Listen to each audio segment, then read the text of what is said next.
I have a Rose of Sharon right here with a huge bumblebee collecting some nectar, and look at all the pollen that is on its legs.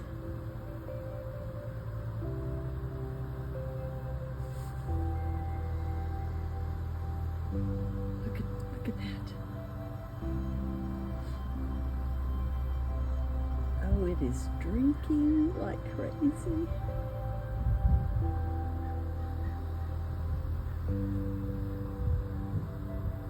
It'll come on around. Oh, there you can see. Look at all that. Look at all that pollen.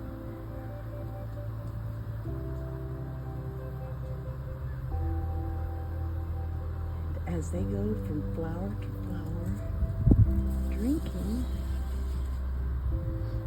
and getting their food, they're going to take that pollen .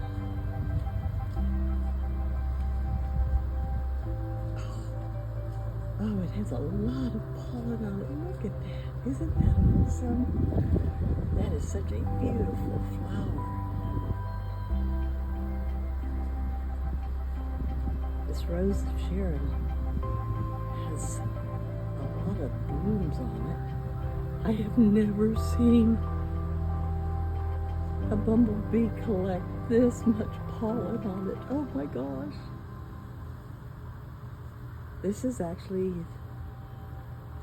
the second bumblebee I have seen in my garden. I really hadn't seen any for years. Isn't this just awesome? And to be able to see them actually get down in there and get that nectar for them to drink. Oh, look at all that pollen. As they are going around to get that nectar, it just accumulates all over their body. I think it's finished. I'm going to back up a little. We'll see where it goes next. I have all kinds of flowers around here. There it goes. Okay, it's going to this flower. Not interested in that one. Oh, it's going to go back to it.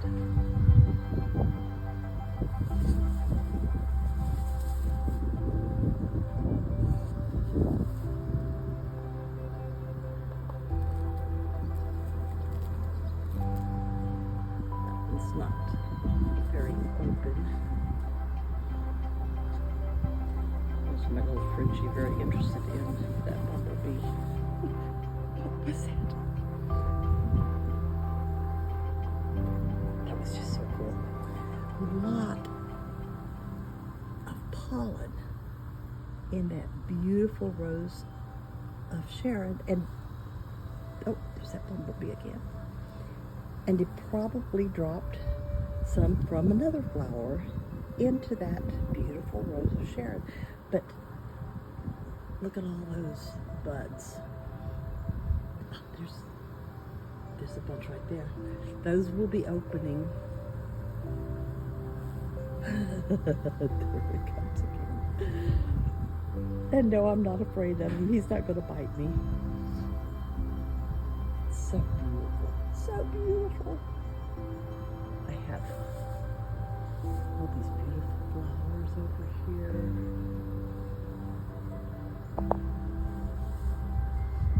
These are some hydrangeas. These are pentacles, I believe is what you call these flowers on them. That one's one that is spent. They'll turn dark.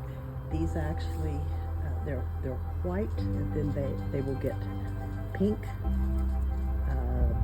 a darker pink here, and then lighter, going to white. This is the first year on these. and they're already getting that pink. This is a coleus, which if you do not have a green thumb, you don't need one with coleus. It will just grow. It loves the sun, and I pinch these off. You can see right here. I break them off, and then it will send a bunch more growth out, so it becomes bushy, and you just stick it in the dirt, and it will grow a new stem, and it will just bush out, and it grows like crazy. Those are great. I just stick them everywhere. You can see here, I just stick them wherever.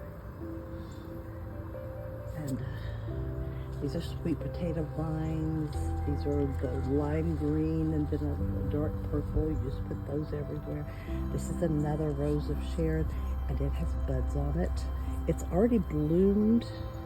I forget what color, but they're just beautiful. And these are morning glories. These are just all different colors. Morning glories can really spread. I put these in a pot so that I can contain them. I like to mix a bunch of different flowers together. This is a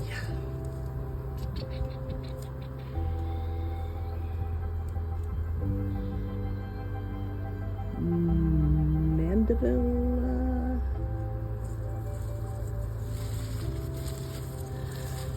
Should have looked at the names of all these first. But I will stick pieces of other plants in so they can take off and propagate. And some of them do and some of them don't. Looks like I had a geranium in here somewhere. Might not have lived.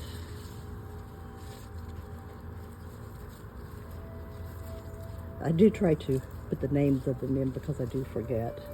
It's a marigold. I like to put marigolds in everything because they will keep the bugs away. Bugs don't like the smell of them. So the yellow and the orange. Don't look at my fingernail polish. My grandkids did this. A deadhead, which means you pull off all the old blooms. Just pitch them.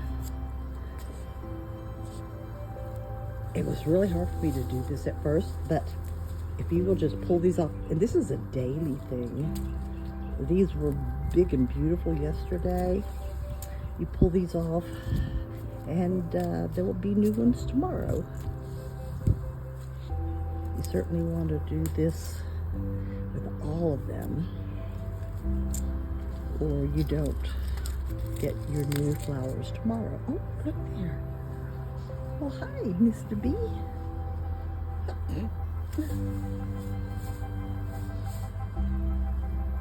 But that brilliant color.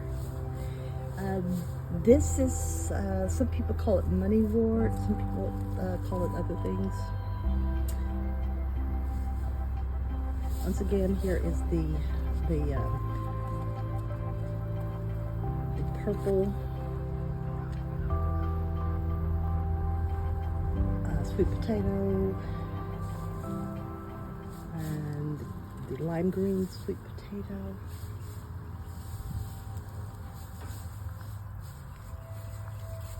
This is just a different type of coleus.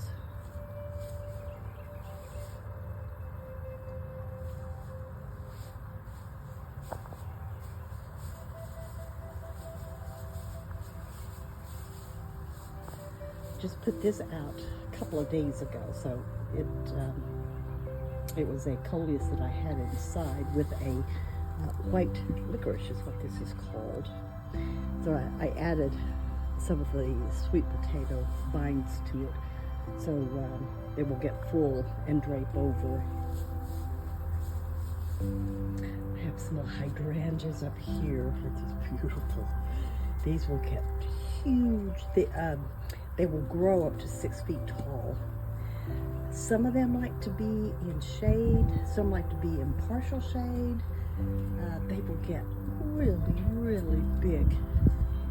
And some like to be trimmed on new growth, like this that's coming up, some on old growth or old wood. So you have to know what type. So I do have the tags in there. Here we go. Let's deadhead this.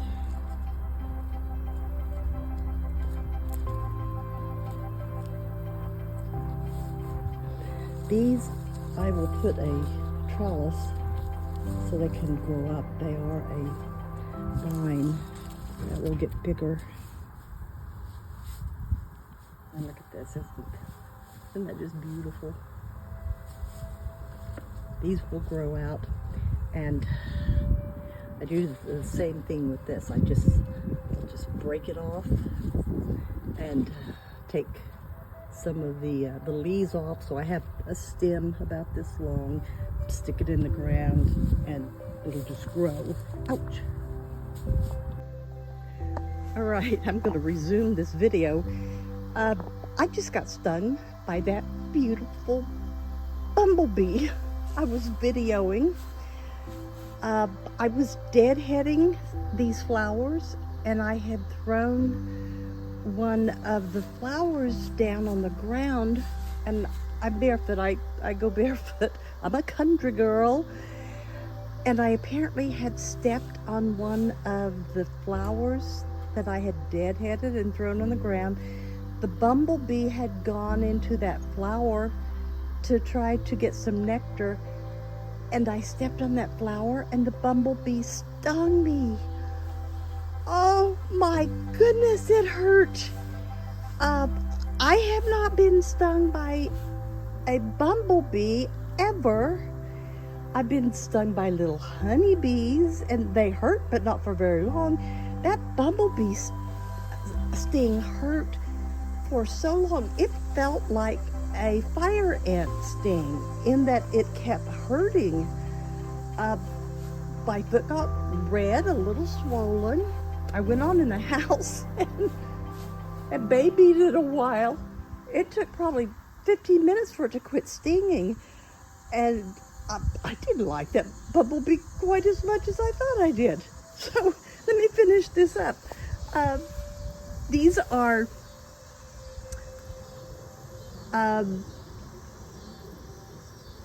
let's see, where did I leave off? That bumblebee kind of messed me up here.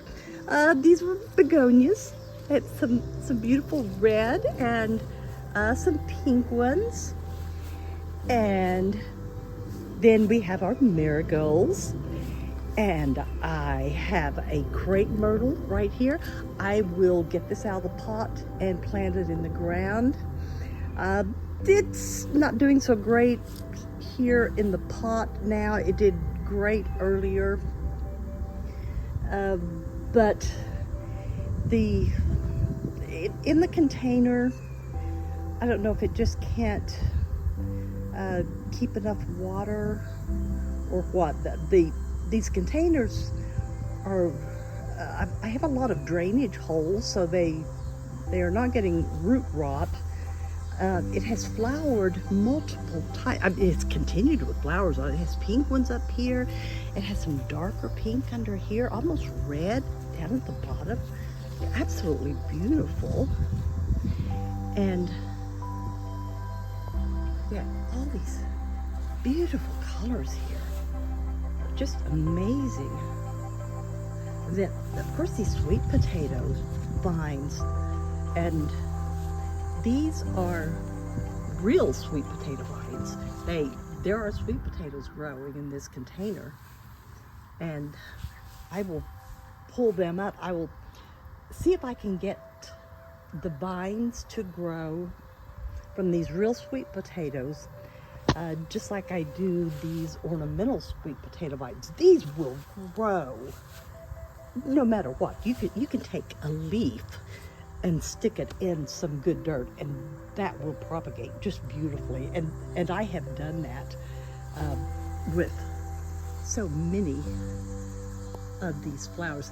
The patio is a mess right now. We're mowing and redoing everything, so it is an absolute mess. This is a different type of sweet potato. It's the leaves are different. I've not propagated this, although if it acts like the other one, I suspect that it will, but it's more of a bush. It doesn't get long like the traditional, but it has bushed out. All of these I'm going to put in my greenhouse, which is right over there, and I'm going to see how many of these I can grow and keep growing. Ooh, there's a little, what? Oh my goodness, that's on the sweet potato vine. Oh, well, I didn't know they grew flowers. And I had some, I believe, lilac in here. They're being choked out. I really need to get those out of there. They're being choked out by the sweet potato. And I had a clematis in here. I don't know if I'll be able to save it or not. I'll need to pull it up. And then this mandevilla, I don't know if I'm pronouncing that correctly, but that one is doing great. I know that will grow in the greenhouse. Oh, look here. There is another little flower on that sweet potato vine. Oh my gosh, and look at all the little buds. Well, and this is right at the end of summer. This is September.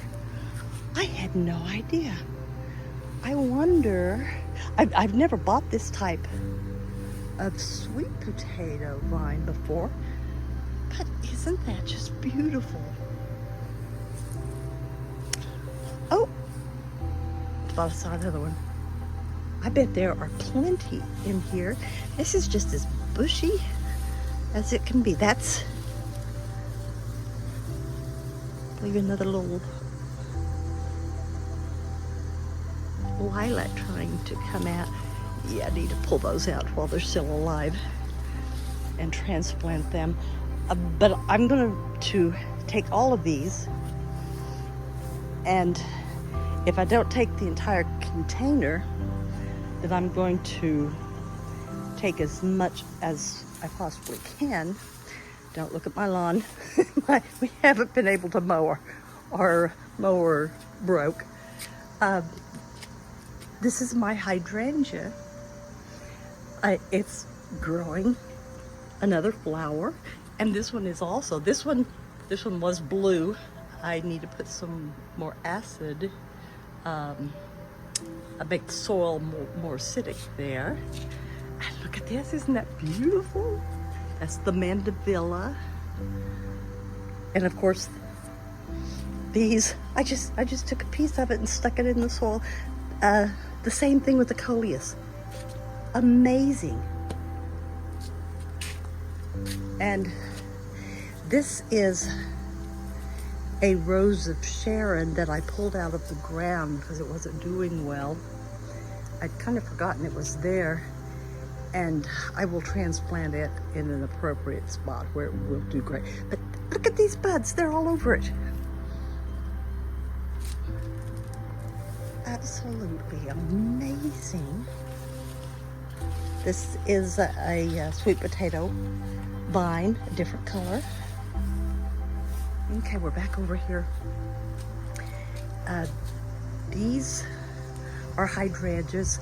These blossoms have faded. These will, these are the, I said them earlier, ice cream sundae, I believe.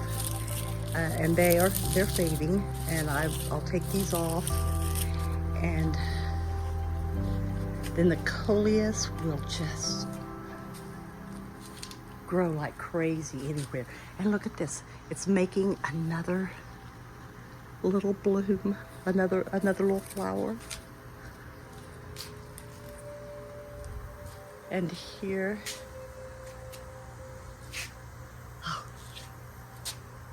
oh my gosh, this is the Rose of Sharon. So beautiful. Amazing. I just put all of these flowers together and let Mother Nature take over. She does such a beautiful job.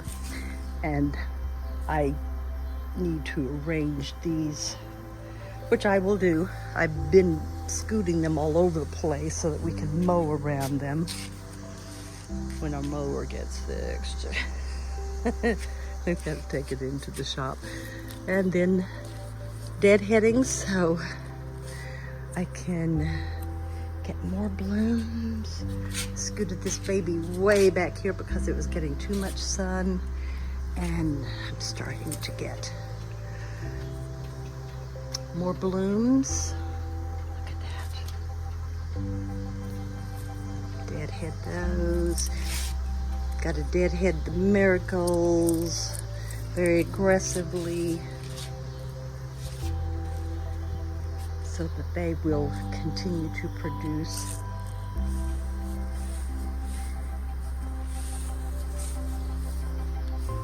Now, I am so pleased with how my flowers have grown. But I will get these into my greenhouse, and then a lot of these hydrangeas I will get into the ground, and